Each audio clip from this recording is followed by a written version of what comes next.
To every lady here who possesses inner resilience yet sometimes feels the world's weight upon her shoulders, your strength comes not from raising your voice loudly, but from knowing when to remain quiet.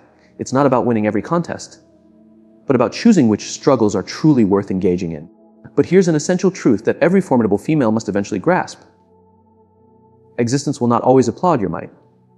It won't consistently confirm your importance. You will care deeply for others and at times be misunderstood. You will stand tall and yet be requested to yield. You will offer all you have and still face questions. So today, we're not here to discuss how to gain more power. You already possess it. We are here to talk about what every potent female needs to accept about this journey so you don't bear needless hurt or spend your valuable vitality on matters that cannot be altered. Life, my dear companions, is not a puzzle to be solved, but a reality to be grasped and embraced. Let us embark on a journey today with genuine stories, with deep insight, and with contemplation, and comprehend the lovely realities that can liberate you from unnecessary hopes and allow you to glow with elegance, calmness, and self-possession. There will be instances in your existence where you advocate for yourself, select a different route, or maintain composure in a heated circumstance. And rather than being appreciated, you'll face criticism. You may opt for quiet instead of argument, graciousness over fury, and benevolence over retaliation. Not because you lack strength, but because you have developed. But strangely, the world might see this as passivity. Some might inquire, why didn't you speak out? Or why didn't you contend more vigorously? And you will experience a peculiar pang internally, wondering if they are correct. Yet profoundly, you understand this. Fortitude doesn't always appear as shouting louder or reacting more swiftly. Sometimes genuine vigor is discovered in restraint. Consider this point. If someone tosses a rock into calm water, there's a splash, then circles, and then eventually tranquility. But if the water responds wildly, it never finds stillness. A potent woman resembles that peaceful water. She comprehends when to react and, more significantly, when to stay motionless.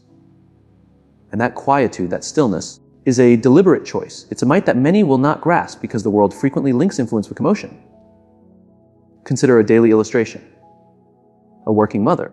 She wakes early, prepares nourishment, sends her offspring to school, rushes to her occupation, meets deadlines, navigates workplace dynamics, returns home, assists with school assignments, prepares the evening meal, and manages the emotional atmosphere of the entire household. She doesn't deliver grand speeches about her sacrifices. She doesn't anticipate accolades for her time management or her emotional contributions. But does her quiet demeanor diminish her strength or make her unshakable? Most individuals will never completely comprehend the endurance, the emotional self-control, and the sheer resolve it requires to perform this day after day. And yet she persists, not to be understood, but because it is her purpose. Likewise, consider a woman who decides to leave a detrimental relationship. She doesn't create a spectacle. She doesn't post about it on social media platforms.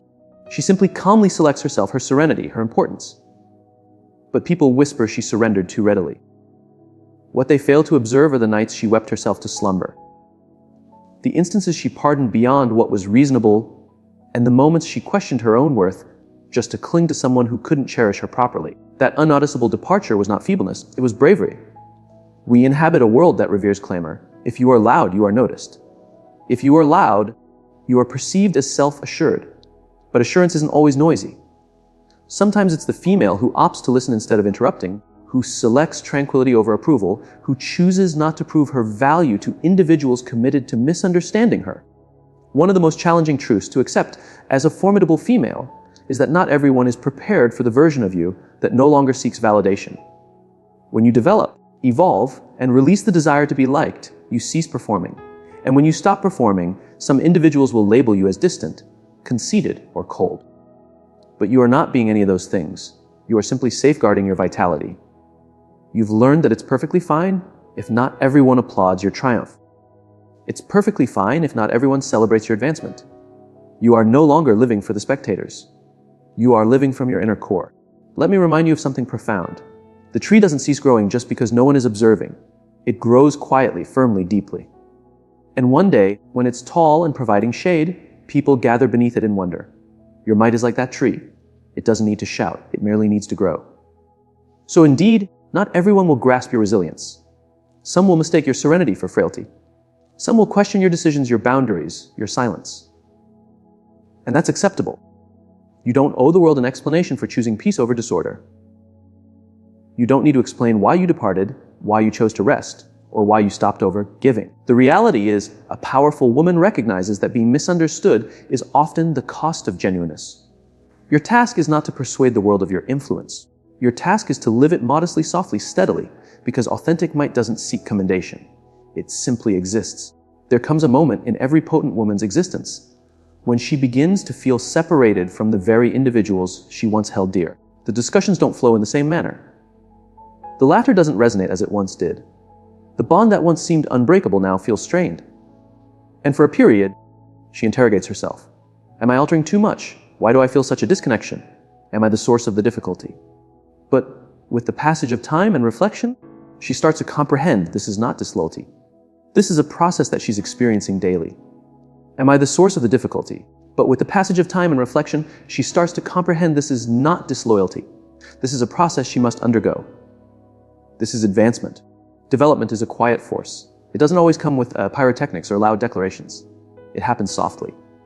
When you start reading diverse books, asking more profound questions, yearning for more tranquility, seeking authentic connection instead of superficial approval. And when that development commences, you naturally start shedding what no longer fits, not from arrogance, but from necessity. Consider a butterfly. The moment we try to settle down, to create, to permit ourselves to relax, we begin to feel all our suffering. Not from necessity. Consider a butterfly. The scorching downpour, the frigid evening, the snow, the salty night, the snow and the wind, the snow before it takes flight. It must release its chrysalis. It cannot carry the shell with it. It cannot transport what once provided protection because now it would only burden it. The same applies to individuals. Some were meant to be a part of your cocoon stage, your past, your comfort zone, your former identity. But not all of them are destined to journey with you. Let's take an instance from everyday existence. A woman begins to prioritize her mental well-being. She ceases gossiping. She stops over-explaining. She starts attending therapy sessions. She establishes morning routines. She becomes more mindful of her vitality, of her habits, of her emotional triggers. But suddenly the friends who once occupied her weekends now call her too serious or too aloof or too occupied. What they don't perceive is that she's not withdrawing. She's moving inward towards mending, towards calm, towards purpose. This alteration feels solitary at first because growth frequently is. It demands that you step into novel environments where you don't yet know the customs, where you're not yet entirely understood. But the reward of remaining true to your progression is far grander than the ease of staying small just to preserve familiar affiliations. Outgrowing people is not an act of supremacy. It's an act of alignment. You're not moving away because you believe you are superior to them. You're moving away because your path is now distinct. You no longer desire to connect over drama. You no longer wish to squander time proving your significance. You want depth. You want truth. You want serenity. And not everyone is ready for that.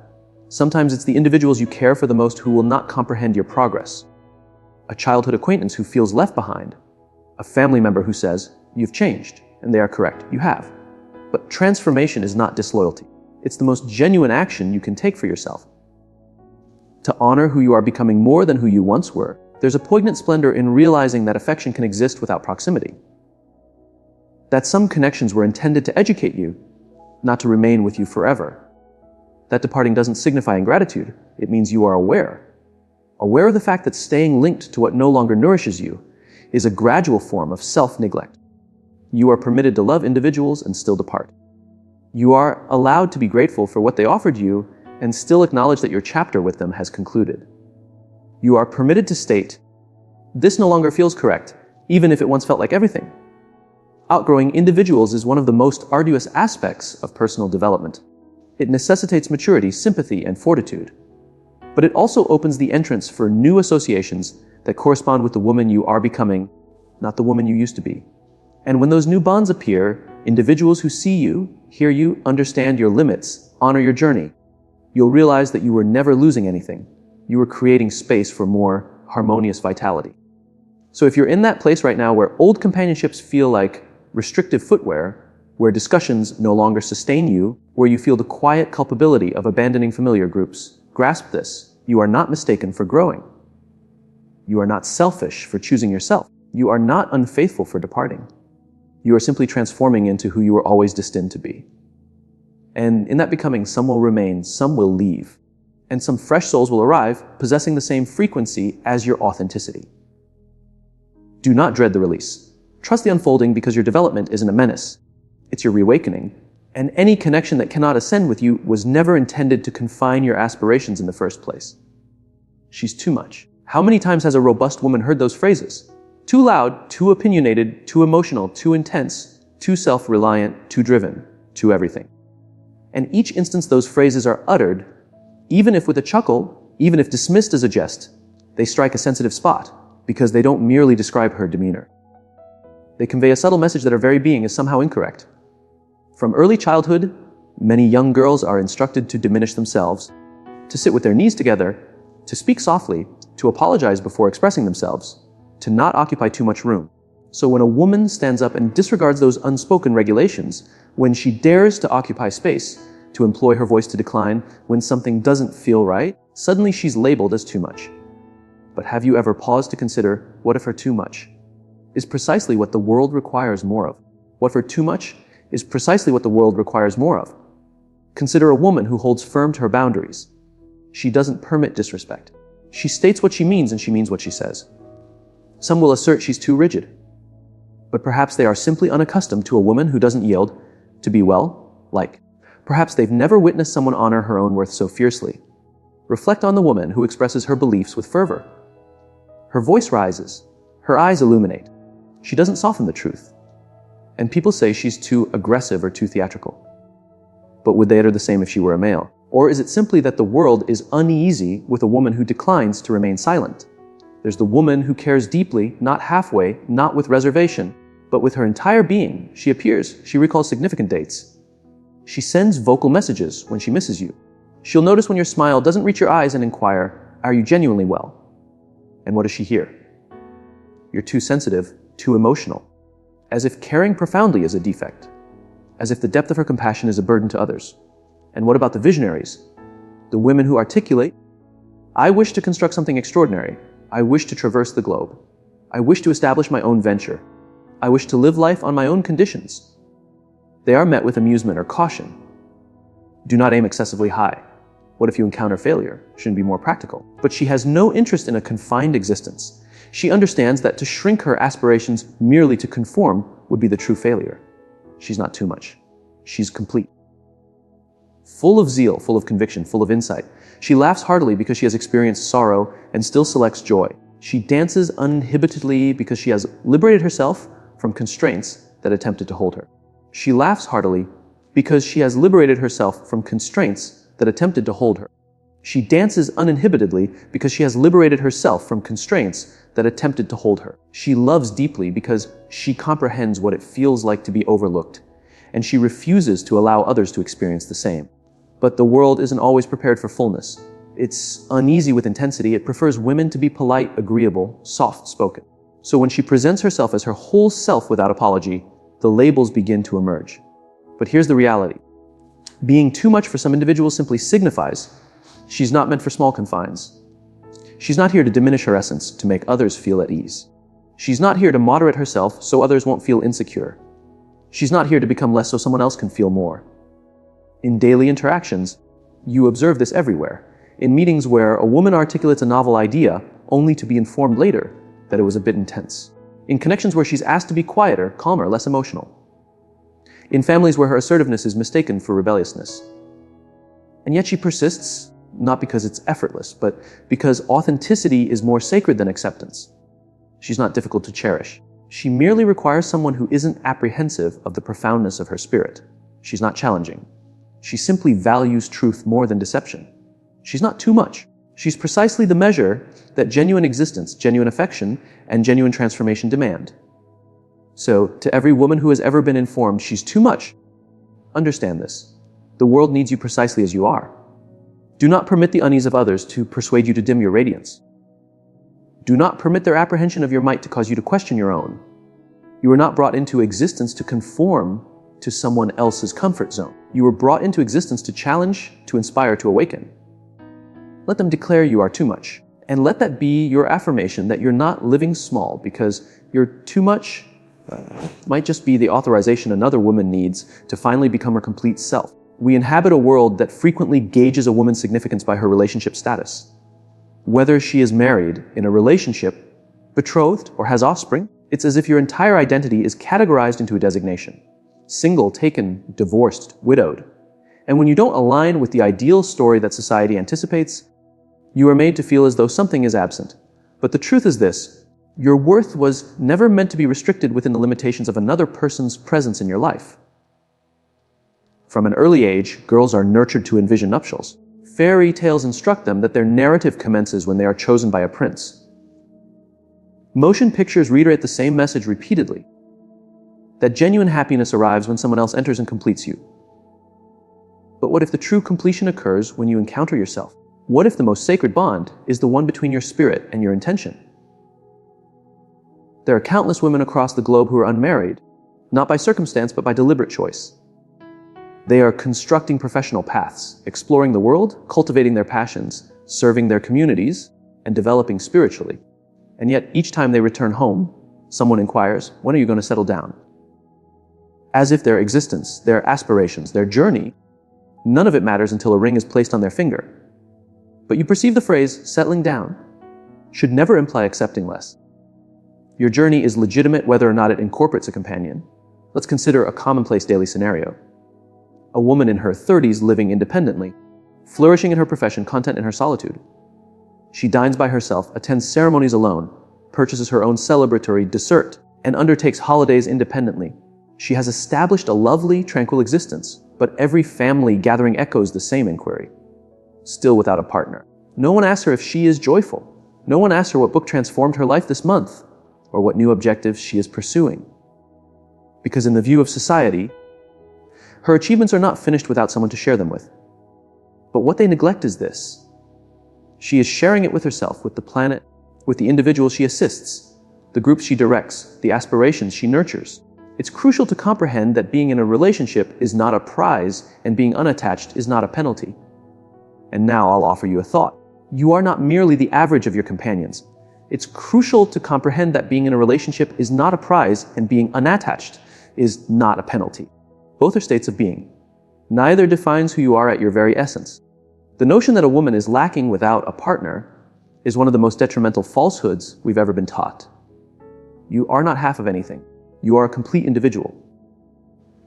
Your delight, your tranquility, your might, your allure. None of it relies on whether someone has claimed you. You were born whole and you will always be whole. Being unattached doesn't mean you are solitary.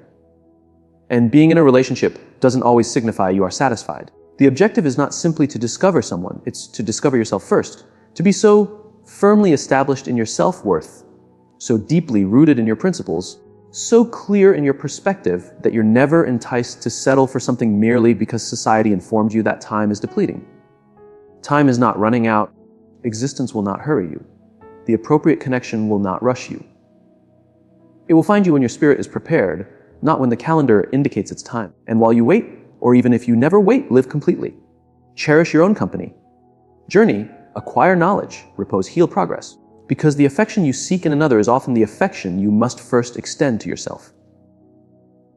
Remember this: a formidable female does not await selection. She selects herself each and every day.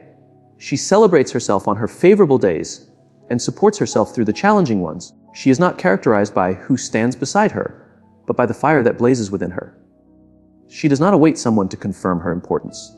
She lives it audibly. You are not behind. You are not late. You are not deficient. Your narrative is unfolding precisely as it should. Whether your path includes a life partner or not, whether your current chapter is solitude or companionship, grasp this: you are sufficient. Not because someone declares it, but because you have perpetually been. And when you genuinely embrace that, your vitality transforms. You cease pursuing affection. You begin attracting it. The kind of affection that aligns with your principles, honors your expedition, and never causes you to question your significance. So enter the world with your head held high. Wear your unattached status like a diadem, not a burden. Let your existence be a reflection of happiness, purpose, and presence. You don't require a relationship label to validate your importance. You already matter. You already radiate. You already possess value just as you are. You already matter. You already hold importance. You already deserve affection, consideration, backing, and interaction. You already are. You already possess a voice. You already possess influence. You already possess the power to contribute, to exist. There's a widespread misapprehension that being kind implies always being available, always assenting, always extending yourself thinly to fulfill the needs of others. Especially for women, kindness is frequently linked with self-sacrifice, as if your capacity to assist everyone else at your own expense is the gauge of your goodness. But that's not kindness. That's exhaustion. That's wariness concealed behind a smile. Authentic kindness does not demand the abandonment of boundaries. It does not ask you to silence your own requirements or disregard your own limitations. Genuine kindness commences with self-respect. And sometimes the most benevolent action you can take for yourself and for others is to decline. Not with resentment, not with arrogance, but with clarity, tranquility. Imagine this. A woman is known in her social circle as the one who is consistently present. She appears, she assists, she resolves issues, she fills in. She never refuses. Even when her commitments are already overwhelming, she's praised for being reliable. People comment she's such a generous person, but deep within, she's operating on empty. Her smile has begun to feel burdensome. Her evenings are filled with unspoken annoyance. And one day, she comprehends she's pouring from a depleted vessel. Her kindness has become a form of exchange that everyone is utilizing, but no one is replenishing. So she decides to establish a limit. The next instant someone requests a favor she genuinely cannot manage, she responds, "I am truly sorry. I am unable to assist this time." Not because she doesn't care, but because she's finally learned to care for herself. And suddenly the commendation ceases. People declare she has changed. And yes, she has. She's no longer confusing benevolence with seeking approval. That instant, that quiet, potent refusal is her breakthrough. You can experience this in daily living. You'll encounter many such moments. Declining to work additional hours because your body requires repose. Refusing a friend who only contacts when they require something. Declining an event that drains your vitality. Refusing to remain silent merely to preserve harmony. Each of these instances is not a rejection. They are demonstrations of self-preservation, of self-worth, of discernment. And here's something vital to remember. Declining does not render you impolite. It does not make you selfish. It makes you unambiguous. It signifies you comprehend your capacity. It signifies you value your emotional and mental well, being sufficiently to not overextend yourself for the sake of maintaining everyone else's ease. We are taught to believe that a virtuous woman is perpetually giving, but a formidable female comprehends this. Benevolence without boundaries is enabling. Affection without self-care is depletion. Consistent service without rest is unsustainable. There's a lovely analogy frequently employed in circles of wisdom. Envision yourself as a receptacle. What you offer to others must originate from the overflow, not from your primary supply. Your initial duty is to maintain your own receptacle as full. Only then can you provide from a place of joy, not bitterness. Being benevolent and declining can beautifully coexist. You can politely refuse an invitation with warmth. "Thank you for considering me, but I won't be able to participate." You can set a limit without feeling blameworthy. "I'd love to assist, but I only possess this much time today." You can deeply care for someone and still withdraw if they are not treating you with proper regard. That too is a form of kindness to them and to yourself. The world may not always grasp this variant of kindness. They may label you as cold, aloof, different, but in actuality, you're evolving. You're transforming into someone who gives from abundance, not obligation. Right now, there is a woman who feels discontent and sorrowful about herself, not obligation. Someone who understands that your time, your energy, your affection are sacred offerings, not infinite resources. Declining is not closing the entrance. It's choosing when and how the entrance opens. It's being attentive to whom you permit into your private space. It's guaranteeing that your benevolence flows from sincerity, not apprehension. Apprehension of being judged, apprehension of being disliked, apprehension of not being adequate. But you are sufficient. Not because you assent to everything, but because you assent to everything. Not because you bend until you break. You are sufficient simply because you exist. And your tranquility matters just as much as the tranquility you foster for others. So the next time your heart wavers and your physique tenses because you wish to decline but feel guilty, take a breath. Pause. Remind yourself that you can still be kind and refuse. You can be graceful and resolute. You can be loving and strong. Because authentic kindness is not about relinquishing all of yourself. It's about offering from a place that honors both you and them.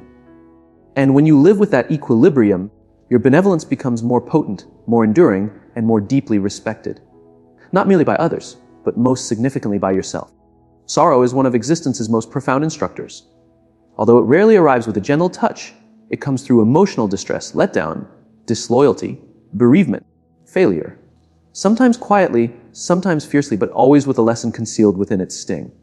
For a formidable female, sorrow is not the conclusion of her narrative. It is the beginning of a more profound chapter.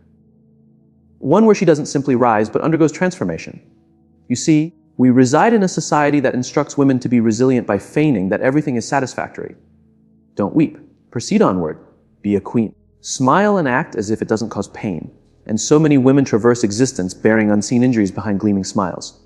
But the reality is, concealing sorrow doesn't make you more robust.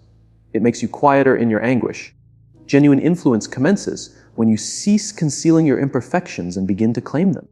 Imagine a woman who underwent a divorce after years of clinging to a fractured marriage. Putting on a facade was not the solution. A similar deliberation could hinder us. To be more candid, more authentic, more proud. To be more candid, more authentic, more proud. To be more candid, more authentic, more proud. To be more candid, more authentic, more proud. To be more candid, more authentic, more proud. On the surface, she's back at her workplace handling her duties. But internally, she's navigating loneliness, self-doubt, and culpability. Everyone says, "You're so strong."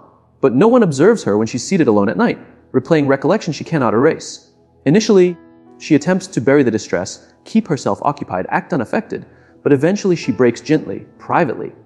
And in that breaking, she discovers something unforeseen: lucidity. She begins to put thoughts into writing, to engage in meditation, to inquire of herself, what do I genuinely desire now?